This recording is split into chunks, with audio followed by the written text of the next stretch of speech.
Bandy Bono here. Look who I found. Hey! I'm gonna move this over just a little so that Be like in shot. there we go.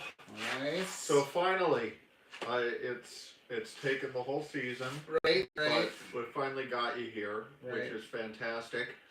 So, man, where do you want to start? Well, why don't we start with what we're smoking? So this is the Dunbarton Tobacco and Trust Stillwell Star Aromatic #1. And it's a cigar that uses pipe tobacco as filler. And curious what you think of it. It's probably very different. So much different. I may have to just switch over to these cigars instead because it's pretty great. It's definitely the best cigar I've had this year out of all the ones that we've had together, and it's just very smooth. I enjoy the pipe tobacco in it. I didn't even realize how much of a difference that would really make. Right. You didn't realize this was missing from your life until you have one. Correct. No, it's great. I've been smoking these for about a year. They have 4 different blends. Aromatic #1 is my favorite. And the first time I had it was so different, I wasn't quite sure what to make of it. But I've become a big fan since then. All right, so let's get to House of the Dragon. So I'm curious, before we talk about tonight's episode, we've had a whole season under our belt. And you haven't read Fire and Blood, which is the source material. Correct. I started. You started. 2 hours into the 10-hour audiobook. Okay. And I gave up after I realized that it was more of a history book than it was a typical Game of Thrones thing. And so, so I did not get this far in the book to any point here, right? So it starts with the conquest. Right. And so that's essentially where we got, ironically, well, not ironically, I guess, but Storm's End was definitely in there at that point. And, Yep. And that was in there again in the episode tonight. So that's, I think, about where I ended up in the text. But yeah, so coming in, zero context for what was going to be taking place in this series. And so far this season, was very pleasantly surprised. I think it was a very slow build-up, very intentional, because we had to introduce a bunch of new characters. But it did not... All with more or less the same name. Well, oh my gosh, yeah, that's a whole other... So, it did feel a little bit Season 1 Game of Thrones-like in that, where you're trying to learn all of these different people. It's one of the things that I appreciate about this science fiction series in general, is that there is so much depth and complexity that nothing is really simplified, and so I appreciate that part, but it does take a little while to get to that point. So right, and then you have all the time jumps in there as well. Yeah, and so that didn't really bother me as much. Sometimes in the Game of Thrones series, or you're just trying to fill time to get to the next part, and I appreciated that we didn't have to, or that they didn't choose a specific time to, we could actually see the buildup of the characters instead of trying to squeeze it into a smaller time period. So, and I think the nature of Fire and Blood, though, because it is written like a history, he had more freedom to do things that were over a longer period of time. And this is one of the storylines that it spans a number of years.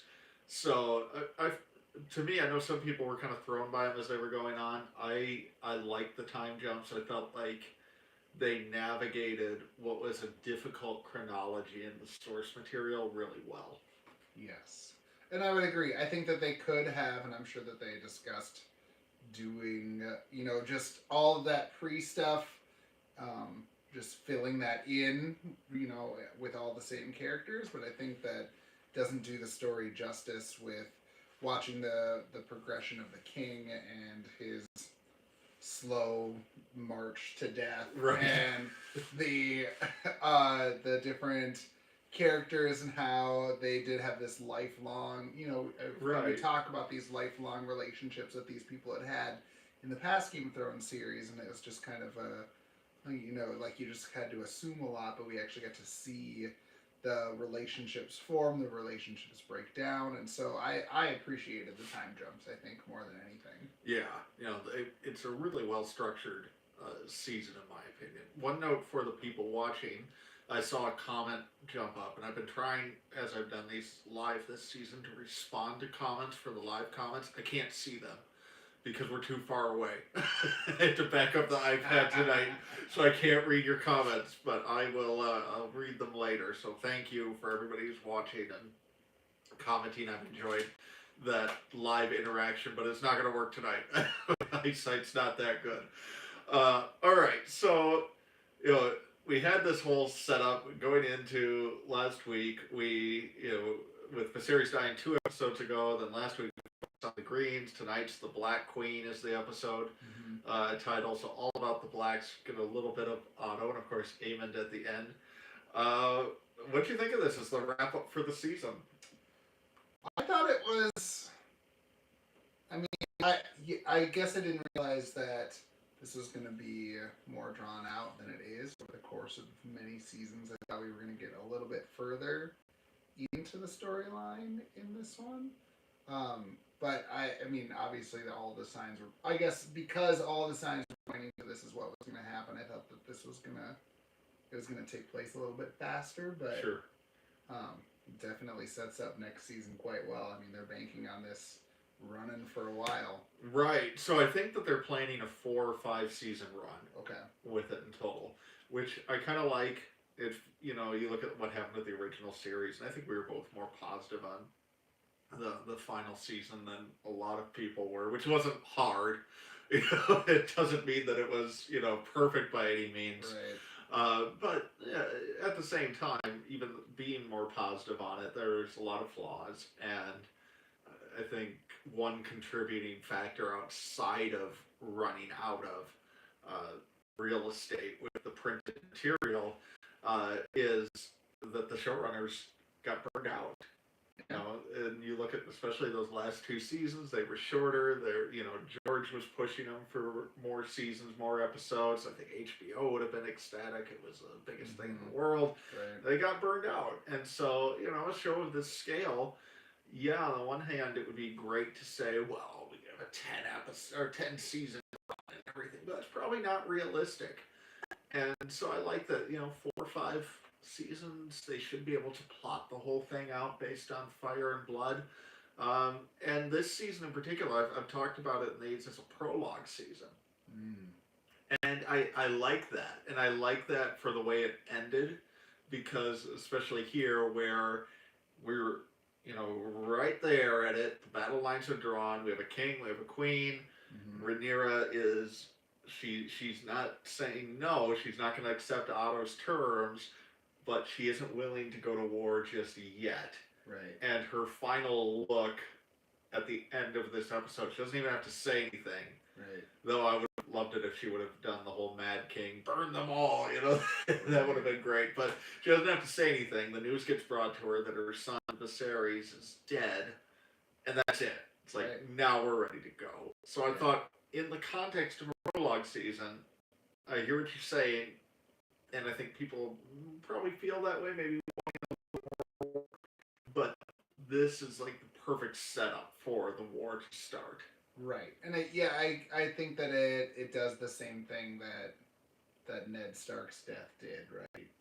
Where everything is gonna start unraveling now at this point, and start, everything's gonna start happening now, because now there's literally a Game of Thrones happening. Right. And if you think about the whole Viserys arc, and I just love that episode where he dies. It was phenomenal.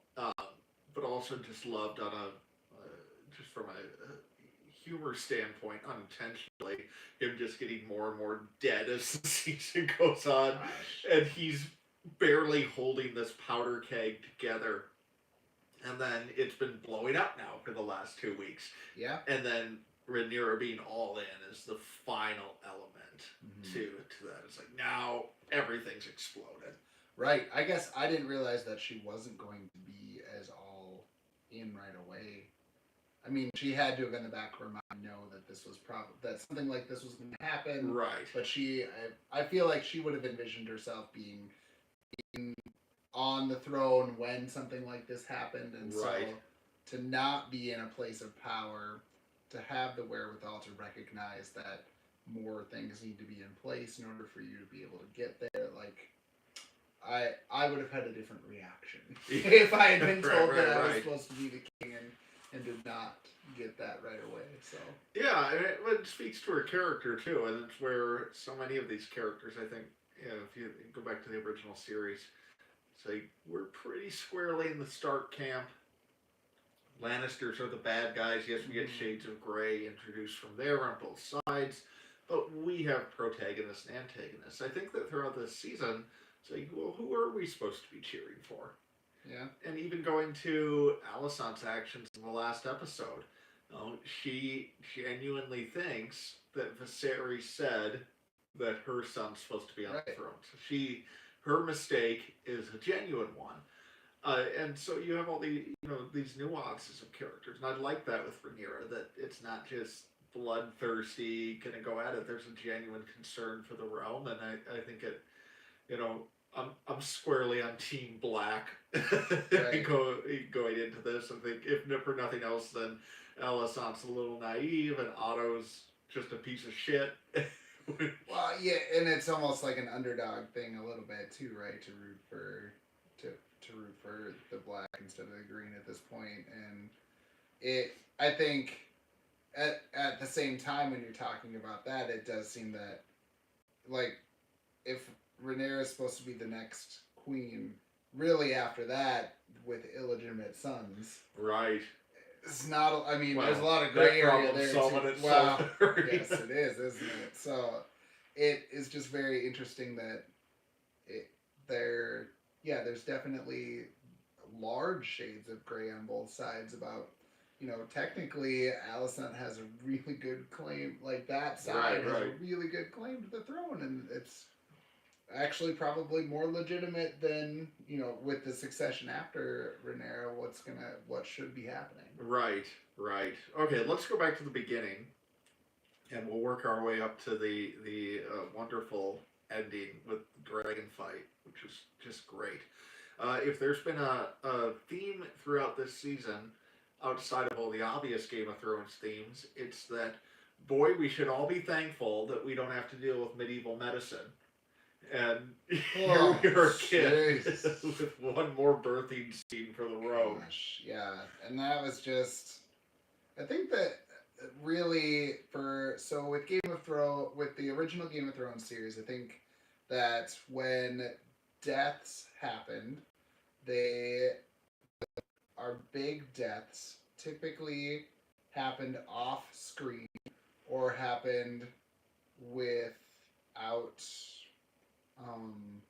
any sort of like big to do, and I think that this season really did a nice job of looking at death in the birth of the child tonight, with the first birth of the child at the beginning, with the king dying. I think that they did a really good job of humanizing death more so, and I think that we saw that again with that birth scene today. It's just like humanizing that when a death happens, this is really, it's a tragic thing. Right. For each individual thing, and not just to gloss over all of these smaller deaths like this. Right. So we've had 4 birthing scenes. We have the Viserys' wife, who I don't remember her name now, but her C-section. Right. We had Rhaenyra's giving birth right after the time jump where we switch actresses, and then her walk to Alicent. We had Daemon's wife, who was almost ready to give birth, and then goes and gets herself dragon burned instead. And then we have this one tonight. So rank them from least to most brutal. The one that was alive, that was a brutal scene to watch as well, because she had to walk up the stairs. But then everybody lived. But everybody lived, so therefore that's the best one? That's the best scenario. God, what just... Well, I mean, we both have kids.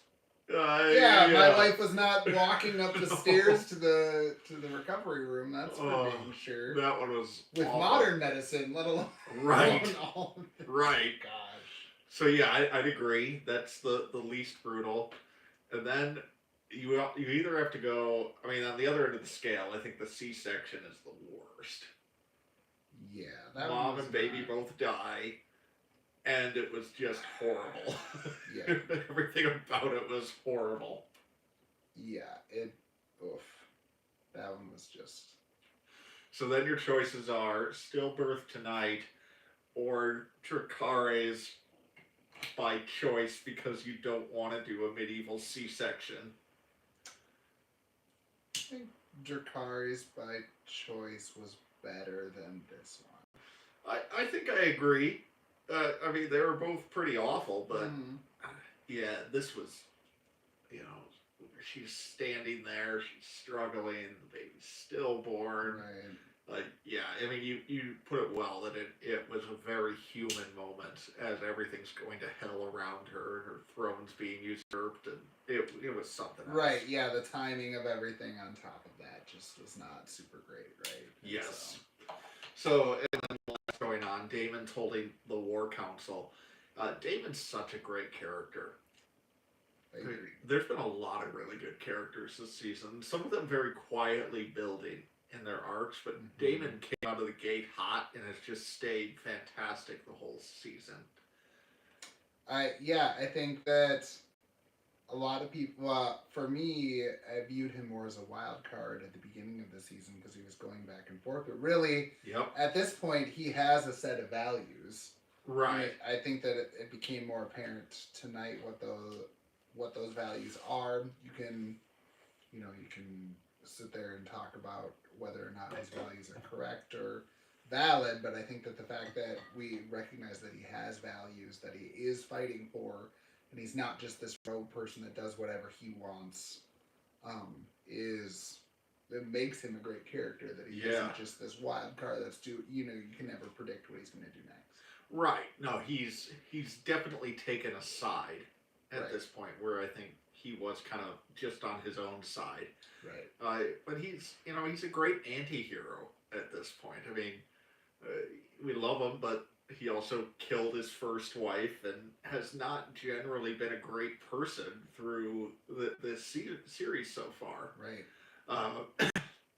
But yeah, Daemon's fantastic. I love the oath scene with the two King's Guards. I did not even think that was going to go that way. I thought he was just going to kill. I feel like if that would have happened maybe one time jump previous, he would have just killed them. You know what I mean? Like if this would have happened earlier in his life, that he may have made a different choice there.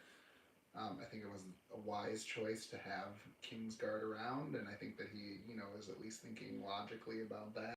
Yes. At this point, right, to have Kingsguard and added one tonight. Yeah, which one of the twins whose names I can't remember, but that's nothing new on this show. No. So talking about names for just a second. Rhaenyra, Rhaenys, I was confused on those for a long time. I think I've got them straight. Yeah. And we have Aegon and Aemond. Yes. We have Viserys, who died tonight. Luke something or other, who's her older son, the older strong boy. Joffrey, who I don't think we've seen much of. But we all remember his name. It's Joffrey. And we were all like, wait, what? And that was Layman naming him after his gay lover. Just like the icing on the cake from that long walk up to Alisson. Right. And then I think for the kid she's had with Daemon, one of them is Aegon. Yes.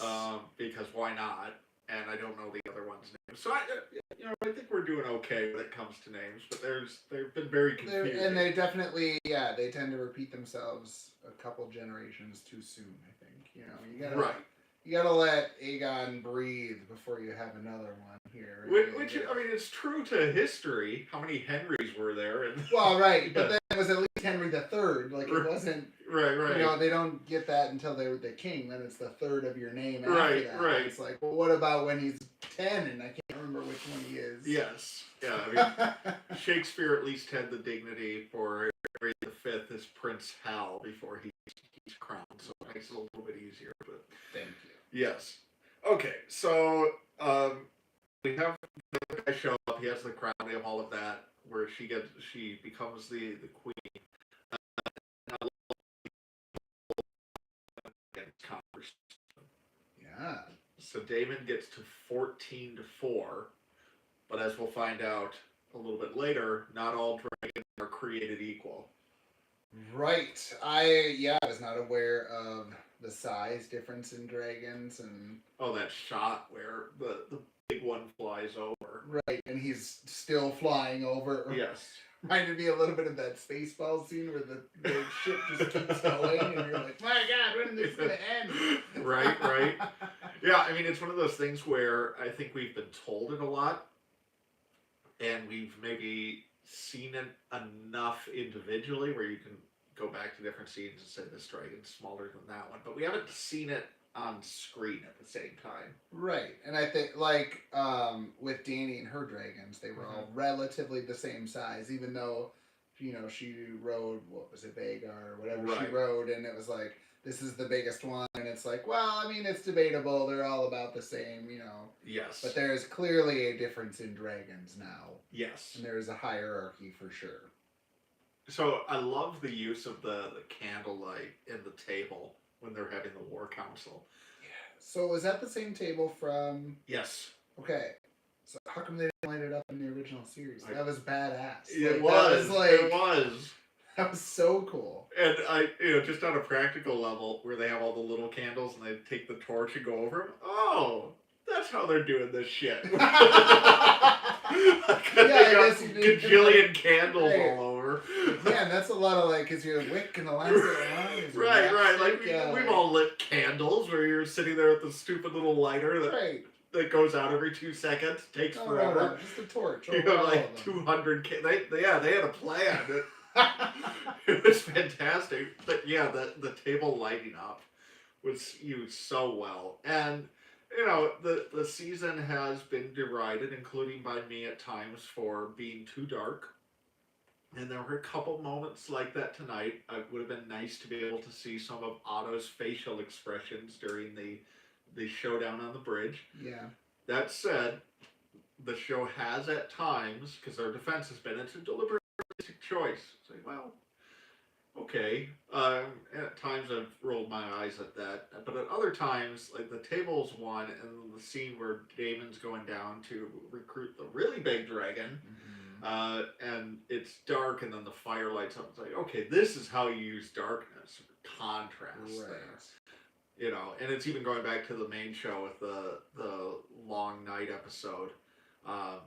Which is kind of the original one that people complained about being too dark. I remember the shot where the Dothraki are going with their flaming swords, and you just see them slowly going out. Like, there's ways to do this really well. Right, and I think it's one of those things that if you do it too much, it loses its value. And I think that there was a lot. Yeah, I agree that we didn't get to see the facial expressions. We didn't get to see the actors doing their jobs because of it. Right. Or even, is it like a set choice almost? Is it like we don't have to create as much set in the background because of this? Is it just a cost-cutting measure almost? Right. It feels that way at times where they don't have to have as well of a choreographed set. And I think it is with the dragons, because the visual effects budget has just got to be off charts for this one. Right. Yeah. But let's talk about the Otto on the bridge scene. And here, we can recreate the lighting. There you go. Hey, this thank is Otto you. on the bridge. Yeah, that's pretty close. Yeah. No, but that was great when she flies in on the dragon. And, Not through the clouds this time, though. No. I do think, the infrastructure has got to be a little rough in Westeros with these dragons continuing to land on the bridge. Like, the stone masons have just got to be... God damn it. Not again. Get down, repair the bridge. It's like the 5th time a dragon That's landed like the only bridge, right? It's right. like this whole thing. And, yeah, that scene was... to be, I don't know, everything about it was to be expected, I thought. I thought that Otto, I was surprised that he listened to Alicent. It almost seemed right, like Right. he was going to follow through with at least the preliminary of not just go there and kill her, Yes. right? Which he certainly, I think, from the beginning conversation after in the small council room, he was thinking about that's just how we're going to do is we're just going to go in and kill her and be done with it. Right. But he seems to be playing the long game here, which is good. Going through the motions at least. Well, right. And it didn't sound like he was even going to be willing to do that last episode. So the fact that he was doing that seems that he is at least listening Yes. on that side, which is good. I think that It's growth. Right. I liked when she took the hand away from him and was Yes. like, you know, this you're not even a hand. I don't even know why you're doing this, and you know, you don't really have as much authority as you think you do. And I think I would have liked to see his facial expression at that point. I think that would have been really telling about where he truly views himself in this. Being an older man trying to assert his lineage on the throne, right? And just trying to continue, like, where is his thought process? And I don't know where his thought process is right now. Right. I mean, he's a Machiavellian little shit, so he'll be back to spin the wheels shortly. But yeah, it was good. I don't remember the exact significance of the page from the book. I remember her and Alyssant reading it. Sitting up, yeah. I have to go back and it was more just like, we still care. Remember how I still care about you? I think was essentially what we were supposed to get out of that. Okay, so then after that, Corlys is back on his feet, which is nice. I think that's the first character to like come back from a near-death experience, right? Right. Nobody dies for 3 months and then comes back. Yes. In this show. Well, maybe in the books. Well, I think there's a couple characters in the books that are on their deathbeds, but it might come back. And in book 6, perhaps. Right. We're not sure. Right. Yeah, it was nice because I kind of complained last week that we've been being told for 2 episodes Corlys is almost dying. It's like, well, give us a shot of him in bed or something. Right. Let's see how bad this is. Yeah. So he seems to be doing all right. Yeah, he seems to come, and he reminded me of the King Viserys a little bit there. Yeah. Just like, no, I'm gonna do my duty. I'm gonna do what needs to be done at this point. Just recognizing his own age, right, and his own frailty, and just like he has to take a stand for something, and so this is what he's chosen to take a stand for. And he feels like he will end up on the right side of history for his family. Yeah, he and Rhaenys are 2 of those characters that I think have quietly become great. They've been in the background for a lot of the season, but they've seen some shit now. I mean, Laenor's alive, but they don't know that, which is an interesting change for the books. I don't think that it's confirmed one way or another that he's actually alive, so I could be wrong on that, but it'll be interesting to see if they bring that back. Right. Well, and I agree that they're quietly strong characters, and usually the quiet characters in the previous Game of Thrones series, the quiet characters were useless, right? It was, you're either doing something or you're not, and they have been sitting all season taking stock, not taking sides, recognizing what taking a side will do for them and their family without being pacifists about it, right? With always holding their family first, but not in a passive way, right? Like we would see where we're just going to remain neutral and not try and do anything. Yes, absolutely. Okay, so then we get the great climax of the episode as the boys go off on their emissaries. We are going to get Starks in the next season, which is exciting. I forget the guy's name, but Cragen Stark. I was going to go with Cormac, but I knew that was wrong. But we followed the series to Storm's End. I don't think we saw Storm's End in the original series. No, I don't think we did. So it's kind of one of those classic Game of Thrones locations that, like Driftmark, that you've heard mentioned, but we hadn't really gotten to see until this one. And it might have been, if we did see it, it was probably for even less time than we saw it today. Right. Even if I think we may have seen like an overshot of the tower, and they actually might have redone it from that to now. Mm-hmm. I feel like my mind I thought of Storm's End quite differently. I thought of it doesn't really matter what I thought anymore, but yeah, I agree. It's not quite how I was picturing it either, but I liked it. You know, kind of on that cliff. Right. It gives a different perspective of the type of environment that the Baratheons were coming from. Yes. So yeah. And he gets there, and the emissary goes very bad. And it was great when he lands, because then you see the other dragon. Right. And you're like, uh-oh. Right. Aemon's here. Mm-hmm. And he is. Mm-hmm. Aemon's such a wonderful villain. I absolutely love his character. He's so childish still, it seems. And I think that's the part. It annoys me a little bit, because everything he is doing to, not to be evil, but, you know, like to be a powerful person is just done in such a childish way. Yeah. Instead of doing it in a regal sense, right? But I think it's one of the themes of this story is that you have this intergenerational thing, and you have essentially children now fighting this war, and they are childish. Yeah. Have you seen Clockwork Orange? No. Okay, so Aemon's performance has reminded me a lot of Alex DeLarge in Clockwork Orange. Okay. Just kind of childish, sadistic, right? All of that. So I'm not sure if that's intentional or not, but it keeps coming back to me as I've watched him in the last since they did the actor change. You knew he was going to bring up the eye again, right. Which was great.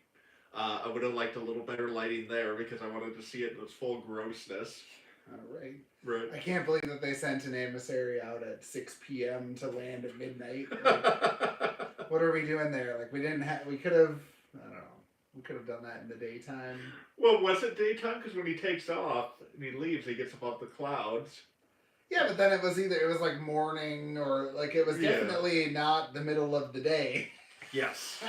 Time it a little bit better. Right. The dragon fight was just spectacular, though. Yes. Yeah, right. We didn't know what was going on, and it was very chaotic, which was nice. I always like that. I think that it wasn't as, suspenseful, like in a lot of those kinds of scenes where people are fighting in the sky or whatever, and they're in a storm like that. It doesn't seem quite as like, I think that's essentially how it would go, versus sometimes, like they'll fly just straight above the clouds, and they'll sit and they'll wait and whatever. Right. I think that they timed it so much better this time. Yes. They're losing track of each other. Right. And they're not fully in control of what's going on, and they're making instant decisions instead of being extremely tactical. And Yep.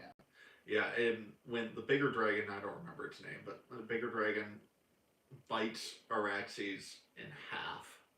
That was just fantastic. Jeez, yeah. Like, because these are, they really played into it with some of the talk in the War Council, that these are WMDs, right, of this world, but not all WMDs are equally powerful. Right, and they're not easily controlled either. Right, I think that they did a good They job have minds of their own. Right, they are not a warship that you can just fly around and command what to do.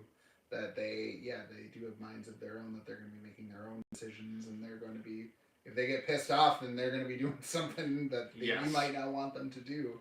As much control as you think that you have over them, you really do not. And it goes with what you were saying about Aemon too, where he's trying to fuck with him, but he's not intending to kill him, and then his dragon gets out of control. Right. And we have the first shot fired in this war. Right. And yeah, it was very unintentional. As it seems all wars tend to start with this, whoops, I accidentally did that. Right. And I think that the look on his face at the end too was like, oh, that, oops. Well, yeah, like I fucked up. Right. Good. And I appreciated that look from him, because as much as he does play into the the child naivete to what he's doing. That part right there is the other side of that coin for him, being aggressive and then realizing, oh crap, I screwed up, and now the whole world is gonna, like Yes. you could see the wheels turning in his head at that point, like, oh, so there's going to be a lot of repercussions for what just happened, kind of a deal. Absolutely. And that's it for the episode, unless we forgot anything. I don't think so. Your predictions, thoughts on where it goes from here? I liked that. I mean, I really liked that scene because it really showed us that these dragons are not. That dragons are super powerful. That you are not necessarily in control of them. Earlier in the season, he took control of that dragon from someone else, and Yep. so it not only can there be this Game of Thrones, can there be a Game of Dragons? We saw a little bit of that with Daemon going down and trying to rally more dragon troops, Yes. right? And so Right, because 14 included a few iffy ones in there. Right. Well, and so do dragons switch sides? Do they find a powerful person and latch onto them? Do they, like, how does that relationship work? It's Yes. not. I feel like it's not as cut and dry as sometimes we would like to think. Agreed. I'm can't wait to see how the show develops from here. After season 8, like, everybody just collectively agreed to forget about Game of Thrones. It was a really weird pop culture phenomenon where it went from the biggest thing in the world to nobody talked about it. Yeah. Like, overnight. Right. Yeah. And it's back.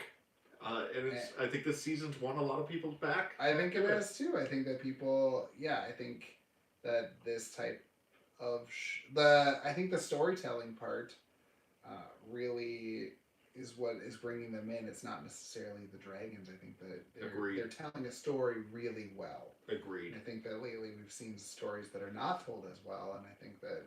Well, I don't know what series you could be referring to. Yeah, just like they almost timed a different series at the same time. That maybe was the rivalry that wasn't. Right. Yeah. It was very it's similar to the two dragons at the end. Right. Yes. It's a very clear victor overall for the first season. So. Yes, there was. All right, I think that's it, guys. So thanks for watching, and excited for next year. Yeah. All right, I'm Ben DeVoto. Ben Kirkwell. Bye. See you later.